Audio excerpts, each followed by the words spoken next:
ಕಾಂಗ್ರೆಸ್ ಸರ್ಕಾರದ ಮೇಲೆ ಮೂಡಾ ಕೇಸಲ್ಲಿ 3 ರಿಂದ 4 ಸಾವಿರ ಕೋಟಿ ಅವ್ಯವಹಾರ ಆಗಿದೆ ಅಂತ ಹೇಳಿ ಬಿಜೆಪಿ ನಾವು ಹೋರಾಟವನ್ನ ಮಾಡಿದ್ವಿ.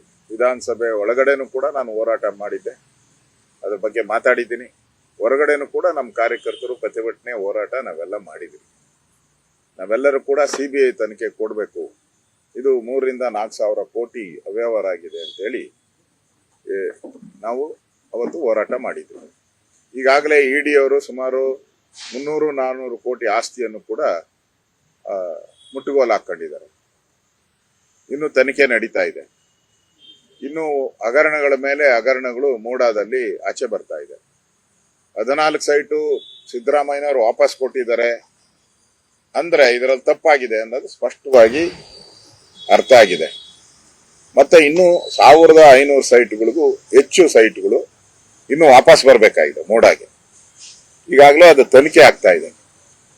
ಈಗ ಲೋಕಾಯುಕ್ತ ತನಿಖೆ ಇದುವರೆಗೂ ಒಂದು ಆಸ್ತಿಯನ್ನ ಮುಟ್ಗೋಲು ಹಾಕೊಂಡಿಲ್ಲ, ಒಬ್ಬರನ್ನ ಅರೆಸ್ಟ್ ಮಾಡಿಲ್ಲ, ಒಬ್ಬರ ಮೇಲೆ ಕ್ರಮ ತೆಗೆದುಕೊಂಡಿಲ್ಲ. ಮನೆಗಳ ಹತ್ರ ಹೋಗಿ ಅವ್ರ ಹೇಳಿಕೆಯನ್ನ ತಗೊಂತಾರೆ. ಇಡಿ ಅವರು ಇಷ್ಟೊಂದು ಆಸ್ತಿಯನ್ನ ಸೀಸ್ ಮಾಡ್ತಾರೆ ಅಂದ್ರೆ ಲೋಕಾಯುಕ್ತವ್ರು ಯಾಕೆ ಸುಮ್ಮನೆ ಇದ್ದಾರೆ?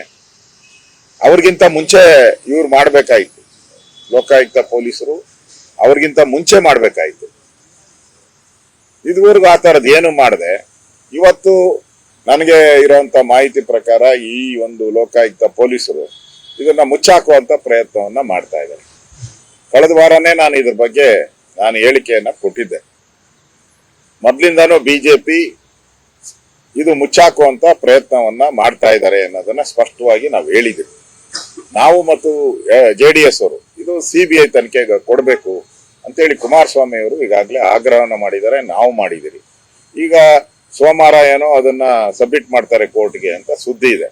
ನನ್ಗನ್ಸುತ್ತೆ ಕ್ಲೀನ್ ಚಿಟ್, ಅಧಿಕಾರಿಗಳು ತಪ್ಪು ಮಾಡಿದ್ದಾರೆ ಅಂತ. ಅಂದ್ರೆ ಅಧಿಕಾರಿಗಳು ಹೆಂಗ್ ತಪ್ಪು ಮಾಡ್ಬಿಡ್ತಾರೆ? ಏನ್ ಅವ್ರ ಅಪ್ಪನ ಮನೆ ಆಸ್ತಿಗೋಸ್ಕರ ಮಾಡ್ಕೊಂತಾರೆ ಅಧಿಕಾರಿಗಳು?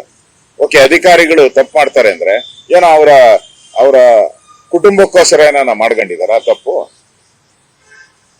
ಏನು ಇಲ್ಲ. ಇಲ್ಲಿ ಆಗಿರೋ ಅಂತದ್ದು ಕಾಂಗ್ರೆಸ್ ನಾಯಕರುಗಳ ಆಸ್ತಿ ಎಲ್ಲ ಕಾಂಗ್ರೆಸ್ ನಾಯಕರುಗಳ ಮನೆಗೆ ಹೋಗಿದೆ. 1500ಕ್ಕೂ ಹೆಚ್ಚು ಸೈಟು. ಅಧಿಕಾರಿಗಳು ಯಾಕೆ ತಪ್ಪು ಮಾಡ್ತಾರೆ? ಸಾಧ್ಯನೇ ಇಲ್ಲ. ಅಧಿಕಾರಿ ಅವನ ಹೆಂಡತಿ ಹೆಸರಿಗೋ ಮಕ್ಕಳ ಹೆಸರಿಗೋ ಮಾಡಿದ್ರೆ ತಪ್ಪು.